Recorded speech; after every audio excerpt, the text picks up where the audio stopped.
Hello friends, welcome to my channel. ఇప్పుడు మామిడికాయ season కదా. ఈ మామిడికాయ సీజన్లో రకరకాలుగా మనము తినే పదార్థాలు చేసుకుంటూ ఉంటున్నాం కదా, రకరకాలు చేస్తూ ఉంటాం కదా మనము. ఇప్పుడు నేను మామిడికాయ పులిహోర చేస్తున్నా. ఇది పచ్చి మామిడికాయ, అలాగే పుల్లటి మామిడికాయ అయితే పులిహోరకి చాలా రుచి వస్తుంది. కొంచెం తీపి ఉన్న మామిడికాయ కొంచెం టేస్ట్ తక్కువగా ఉంటుంది, అందుకని పుల్లటి మామిడికాయ తీసుకున్నా. మనకి ఈ మామిడికాయ పులిహోర మన తెలుగు ప్రజలకి ఎంతో ఇష్టమైన, ఎంతో ప్రీతిపరమైన పులిహోర కదండి. ఇప్పుడు మామిడికాయ పులిహోర చేస్తున్నా. మనము ముందుగా చేయవలసింది బియ్యము కడిగేసి నానబెట్టేసి అన్నం వండేసుకుందాము. ఇప్పుడు నేను బియ్యం కడిగి పక్కకు పెట్టేస్తా. ముందుగా మనము మామిడికాయని ఇలా తొడిమె దగ్గర కట్ చేసేసుకొని ఇలా చెక్కు తీసేసుకోవాలి. ఇలా మొత్తము మనము ఇలా పీల్ చేసేసుకున్నాక తొక్క మొత్తం తీసుకున్నాక ఒక ప్లేట్ తీసుకొని కొబ్బరి తీసుకునేది ఉంటుంది కదా, తురుముకోవాలి, సన్నగా తురుముకోవాలి.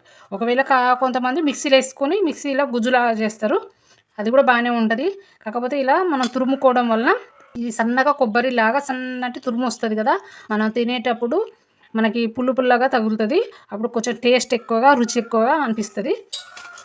ఇలా మనం మొత్తము తురిమేసుకుందాం. పులిహోర తాలింపు కోసము స్టవ్ మీద కడాయి పెట్టేసి ఒక 3 పావుల నూనె, పులిహోరలో కొంచెం నూనె ఉంటే బాగుంటుంది. జీలకర్ర, శనగపప్పు, మినప్పప్పు, ఆవాలు కలిపిన పోపు దినుసులు, ఎండుమిరపకాయలు పులిహోరలకి కొన్ని ఎక్కువ ఉంటేనే బాగుంటుంది. అలాగే పల్లీలు, మిరియాలు కచ్చపచ్చగా దంచుకొని వేసుకోవాలి. ఎందుకంటే డైరెక్ట్గా వేసుకోవచ్చు, కాకపోతే తీసేస్తూ ఉంటారు. ఇలా అయితే అన్నంలోకి కలిసిపోతుంది. ఇప్పుడు కొంచెము పల్లీలు కూడా దూరగా వేగాయి కదా, ఇప్పుడు ఇందులో కట్ చేసుకున్న పచ్చిమిర్చి, ఇవి పచ్చిమిర్చి కొంచెం మగ్గనిద్దాము.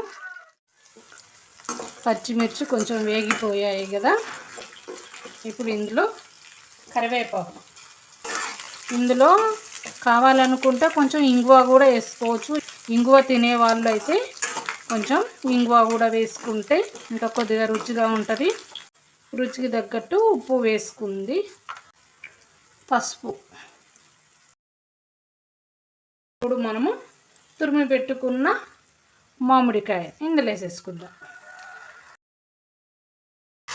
ఇది కొంచెం పచ్చితనం పోయేదాకా నూనెలో కొంచెం వేడి అయితే పచ్చి వాసన అన్నది పోతుంది. ఎంత కలర్ఫుల్గా కనబడుతుందో. చింతపండు పులిహోర కంటే మామిడికాయ పులిహోర ఇంకా కలర్ఫుల్గా, ఇంకా రుచిగా ఉంటుంది. ఒక 2 నిమిషాలు వేడి కానిద్దాము. పచ్చితనం మొత్తం పోయింది కదా, ఇక స్టవ్ బంద్ చేసి మనం అన్నంలో కలిపేసుకుందాము. అన్నము ఉడికిందా లేదో చూద్దాము. అన్నం కూడా అయిపోయింది. ఇప్పుడు ఈ అన్నాన్ని మనము పులిహోరలాగా కలిపేసుకుందాము.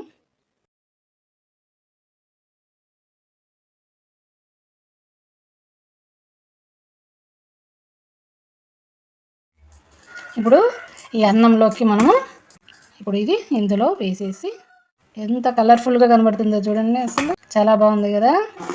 మొత్తం కలిసేలా కలుపుకోవాలి. వేడి మామిడికాయ పులిహోర రెడీ అయిపోయింది. చూడండి ఎంత కలర్ఫుల్గా. మా ఛానల్ని సబ్స్క్రైబ్ చేసుకోండి, లైక్ చేయండి, కామెంట్ చేయండి. Thank you.